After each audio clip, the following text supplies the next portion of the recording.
वही संसार में आपका एक बार फिर से स्वागत है। दोस्तों, आज अपने इस वीडियो में हम आपको बताएंगे षटतिला एकादशी के शुभ मुहूर्त और पूजा विधि के बारे में। दोस्तों, देखा जाए तो माघ माह का महीना बहुत ही पवित्र होता है। इसी माह के कृष्ण पक्ष में आने वाली एकादशी को षटतिला एकादशी कहकर बुलाया जाता है। षटतिला एकादशी के दिन भगवान विष्णु के व्रत रखने की परंपरा चली आ रही है। इस साल यानी कि 2021 में षटतिला एकादशी 7 फरवरी को मनाया जाएगा। जैसा कि हमने आपको पहले ही बताया है कि हमारे शास्त्रों में एकादशी तिथि को बहुत ही महत्वपूर्ण तिथि माना जाता है।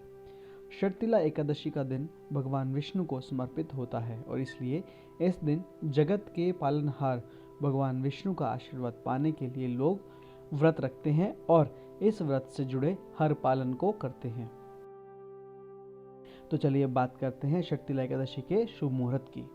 तो दोस्तों, षटतिला एकादशी का शुभ मुहूर्त की शुरुआत 7 फरवरी 2021 को सुबह 6:29 से हो जाएगी तथा इसकी समाप्ति 8 फरवरी 2021 को सुबह 4:47 को होगी। अब बात करेंगे षटतिला एकादशी की पूजा विधि के बारे में। दोस्तों, अगर आप षटतिला एकादशी का व्रत रखने जा रहे हैं तो सबसे पहले आप सुबह सूर्योदय से पहले उठकर याद से तिल का उपटन लगाकर पानी में तिल मिलाकर नहाएं। अब इसके बाद भगवान श्री कृष्ण को तिल का प्रसाद अर्पित करें और तिल से ही हवन करें। इस खास एकादशी के व्रत में तिल का दान करना बहुत ही फलदायी माना जाता है। हाँ, अगर आपको जल पीने की इच्छा हो तो जल में तिल मिलाकर ही पिएं। वही जो लोग व्रत नहीं कर सकते हैं उनके लिए जितना संभव हो आप तिल का उपयोग करें, जैसे कि तिल खाएं और तिल मिला हुआ पानी भी पिएं। और तो और तिल का उपटन लगाकर स्नान भी करें और तिल का दान भी अवश्य करें। ध्यान रहे कि अगर इतना सब कुछ करना संभव नहीं हो तो सिर्फ तिल का उच्चारण ही करें, तो भी पाप कर्मों के अशुभ प्रभाव में कमी आएगी। अब बात करेंगे षटतिला एकादशी के महत्व की। दोस्तों, षटतिला एकादशी के दिन काली गाय और तिल के दान की विशेष महत्व माना जाता है। मान्यता ऐसी है कि षटतिला एकादशी के दिन व्यक्ति अगर तिल का उपयोग 6 प्रकार से करे तो वह पाप कर्मों से मुक्त हो जाता है और हजारों वर्षों तक परलोक में सुख भोग प्राप्त करता है। इस दिन सुबह सुबह जल्दी उठ जाएं और स्नान करके भगवान विष्णु की पूजा करें।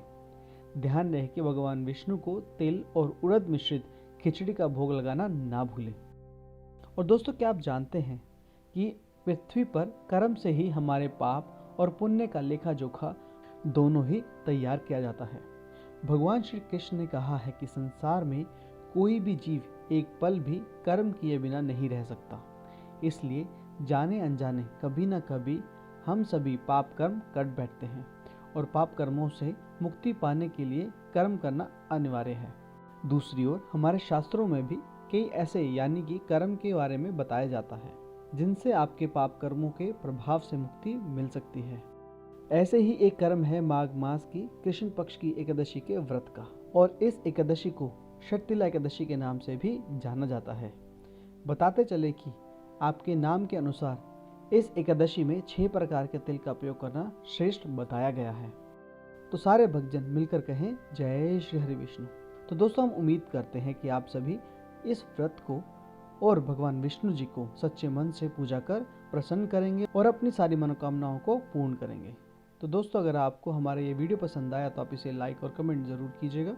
हम जल्द लौटेंगे कि नए और इंटरेस्टिंग वीडियो के साथ। तब तक के लिए धन्यवाद।